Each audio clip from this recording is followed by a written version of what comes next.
welcome to the second episode of Unproduced. If you are listening, I appreciate it because, as everyone knows, when you are starting something new, it's not as easy as people might think. And believe me, podcasting is no different. Looking back at the episode 1, as I listened to it a bit back, honestly, I felt like that the recording didn't feel much energetic. But if you've ever tried to record yourself, listen to yourself, do the podcast or something, it sounds very different from what you record and then what it sounds. So I recorded kind of regular episode, but as a result, I felt like it sounded a bit, I don't want to say boring, of course, but a bit mundane. So this time I'll try to focus on it a bit and make it a bit more exciting, interesting, and fun. As always, regardless, if you have any feedback, ideas, notes, or anything you would like to hear in the future episode, please let me know in the comments. Now, let's look at this episode number 2 of Unproduced. One of the most common pieces of advice you'll hear is don't compare yourself to other people. Focus on your own journey. Run your own race. Stay in your lane. And I think that's a good advice.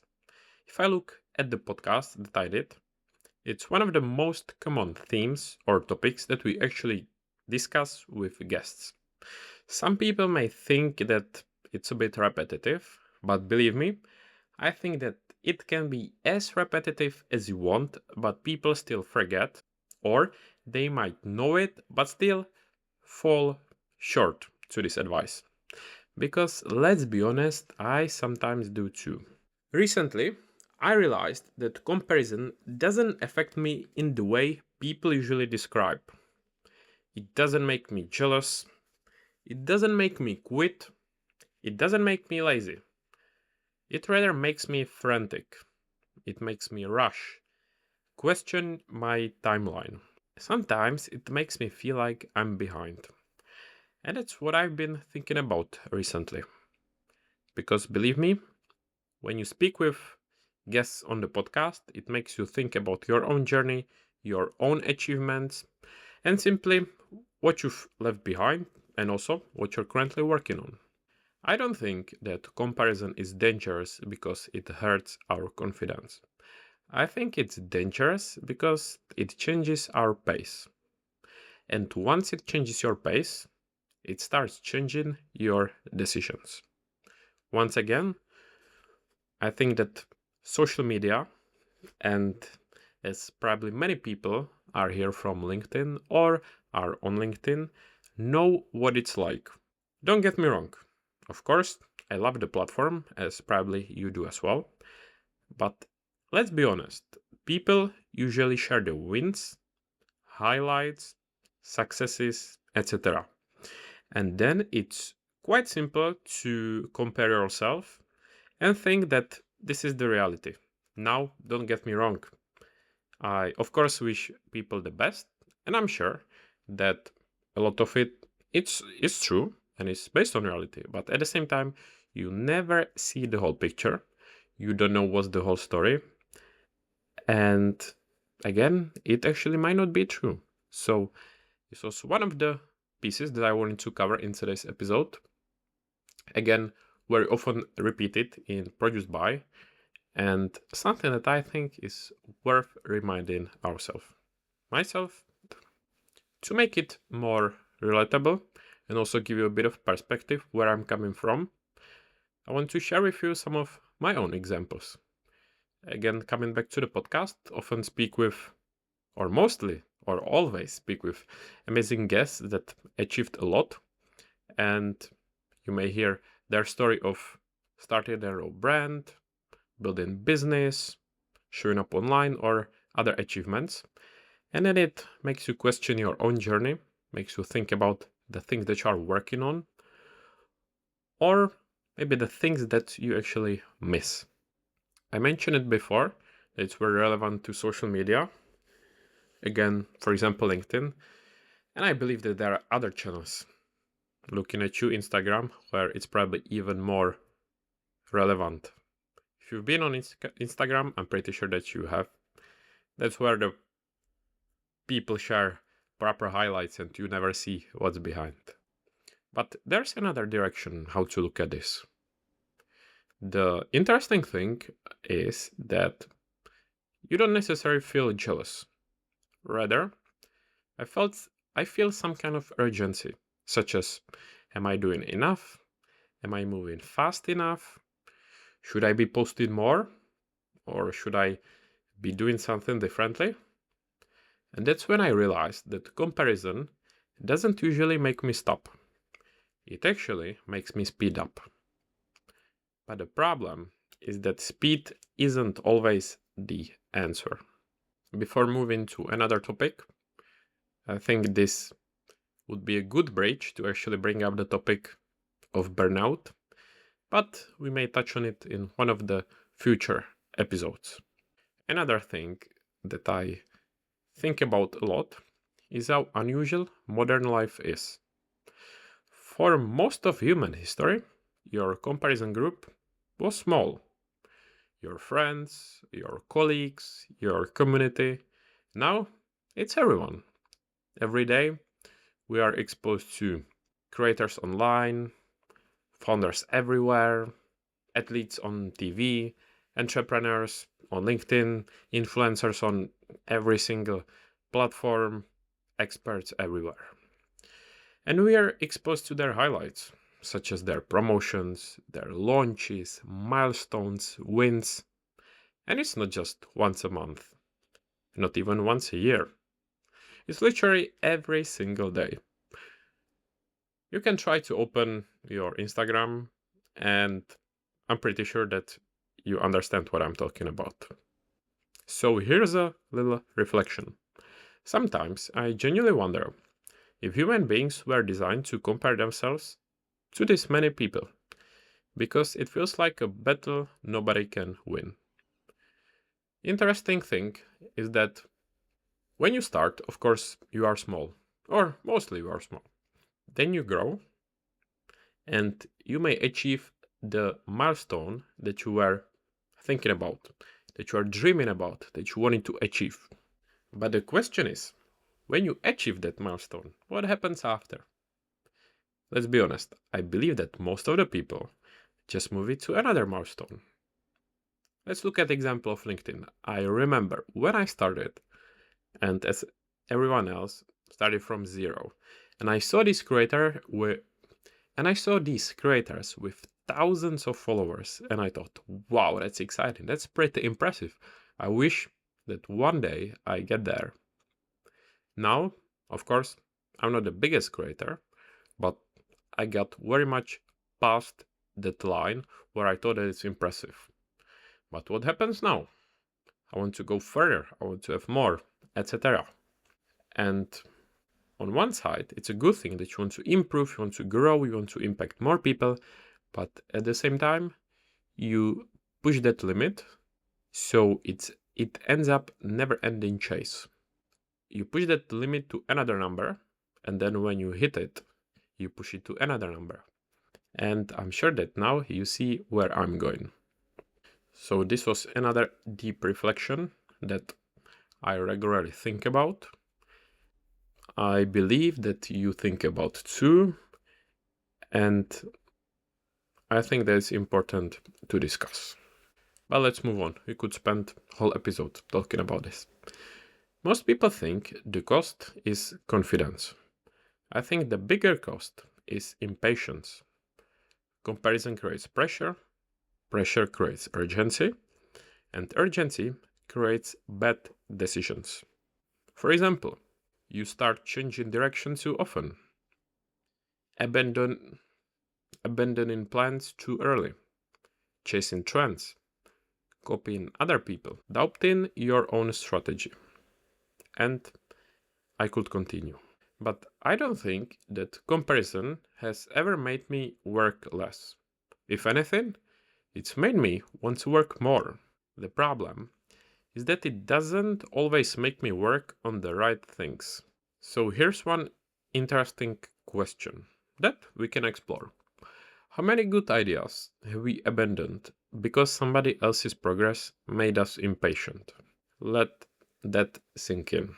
And this is very much relevant to me because I'm aware of it and I try to work on it, but I sometimes think that I'm a bit impatient person. Like, I want to know more, there are multiple topics that I want to discover, I want to progress, I want to do this, that, blah, blah. I guess that you can imagine, you can relate to this. But ultimately, I think it's about choosing the right things to work on, to be clear about your priorities, and in the end, what actually moves the needle. Oh, and one more thing, what you enjoy, because don't forget that you need to enjoy the journey and have fun. It perfectly brings me to Produced By. Not only Produced By, Unproduced as well, as you are listening now and as I was recording this. For example, podcast growth, downloads, views, subscribers, audience growth, the temptation to compare. And believe me, that podcasting is very much relevant to this. I think there's this unrealistic idea or perspective from people from outside that podcasting is some kind of get rich famous quick. But believe me, it's far from the truth. Yes, it can be like that for few people. For example, if you are already famous, successful, or someone with a huge following.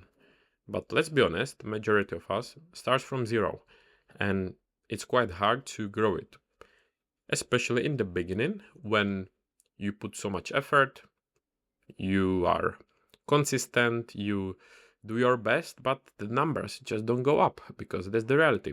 There's the competition, it takes time to reach people. Let's be honest, it might not be interesting, one never knows.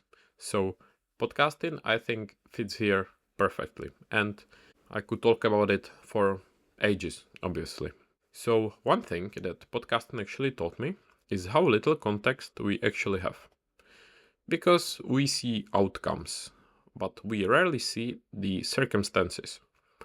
You see the podcast with 100,000 subscribers, but you don't see those 10 years of work before it.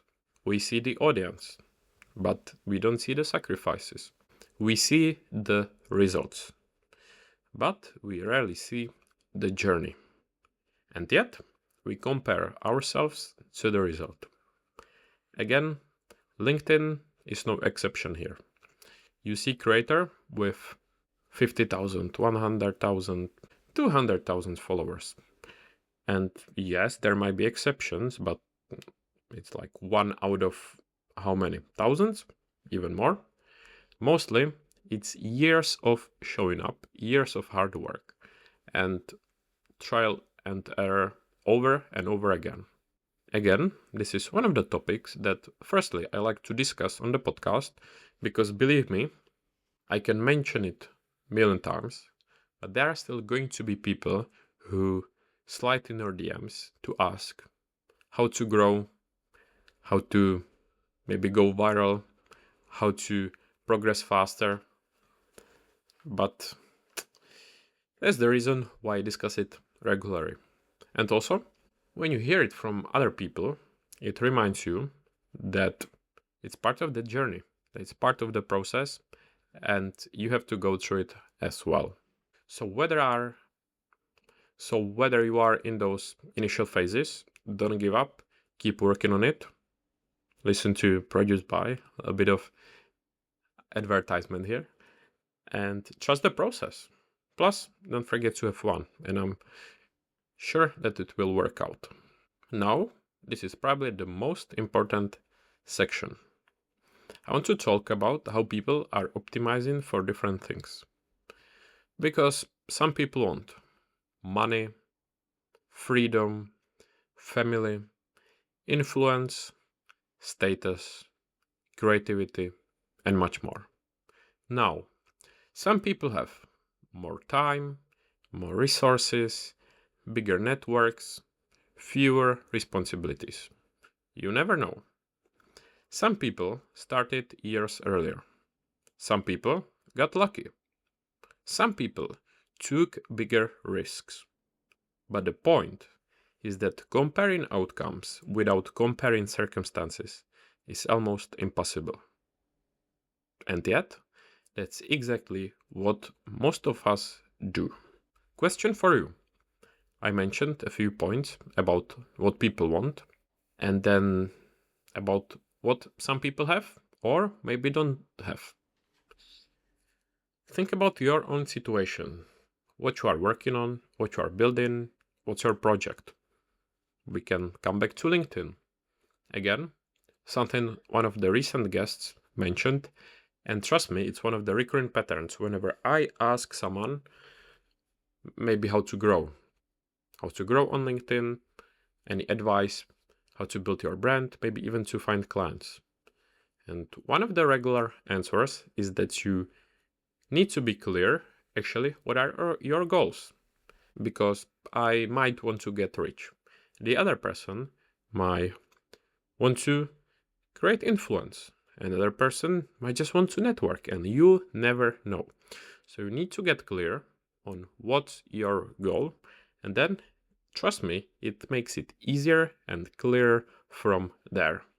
Again, tune into Produced by, and if you don't believe me, you'll hear it from some of my amazing guests. Now, this is not advice, it's just some observations. What actually helps me? For firstly, long-term thinking. Not just days, not even mention days, but weeks or months, but thinking about years. Build your brand, build a business, improve in sport or something else. Second one, this is specific for me, it's sports. Specifically, my favorite sport, as you probably know, BJJ, aka Brazilian Jiu-Jitsu. Maybe you've never heard of it, maybe you have a bit of knowledge, but you simply cannot rush progress. You cannot skip levels, you cannot fake experience. Progress is slow and that's normal. You just need to keep showing up day after day, have a long-term mindset in mind, and trust the process. Experience is everything and you just need to get the reps in. Of course, everyone has, again, different circumstances, different goals, different backgrounds, but in the end, you just need to practice and get those reps in. That's the reality. And I'm sure that you can relate with other sports as well. And then it's podcasting. Big surprise, I know. After speaking with so many people through Produced by, one thing keeps standing out. Almost nobody has it figured out, even successful people. Yes, even those people that are way ahead of us, that we admire, that whose level we want to achieve one day, even for them it's been trial and error. They haven't figured out everything and they are still working on it, improving, and it's part of the process, believe me. And maybe lastly, I think very important one is actually to define success by myself. Similar to what I said before, success means something different for other people. So ask yourself this question, what it actually means for you. Because if I don't define success for myself, social media will happily do it for me. Recently, I've been asking, what would I build if I wasn't watching everybody else? What would I work on? What pace would I move at? What would success look like? What would I care about? I know these are a bit philosophical questions, but I think that it's worth asking them. Do a little exercise. Ask yourself. Because maybe comparison isn't dangerous because it hurts our confidence. Maybe it's dangerous because it distracts us from our own path. Maybe it convinces us we're late when we're actually exactly where we need to be. On this philosophical note, I think we can slowly wrap it up. If you are still listening. I appreciate it. I hope that you found it helpful. Again, with any ideas, feedback, notes, feel free to reach out. Especially now, I think it perfectly brings me to these points that I just discussed. Beginning of this show, just starting out, episode number 2, so it's very likely that no one or not many people are going to listen to this, but again, it's part of the process. Makes me very much remember the first episodes of Produced by that I did. And I just trusted the process, stayed consistent, enjoyed the journey, and look where we are now. Of course, it's a long journey still ahead of me, but I think that we can call it as some kind of good progress. Back to our topic, I don't think that comparison is going anywhere. It's part of being human, let's be honest. It's probably part of building anything online. But I'm trying to get better at recognizing when comparison is helping me learn and when it's simply making me rush.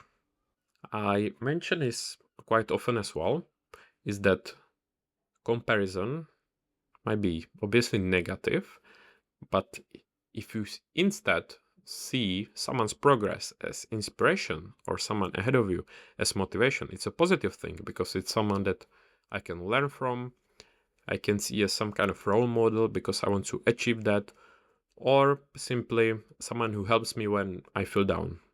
In that case, I think it's a positive thing, and I think it's actually a good thing. But again, there is a line between comparison and inspiration or motivation. Because comparison isn't the enemy. Letting comparison choose your pace is. And maybe that's the question I'll leave you with.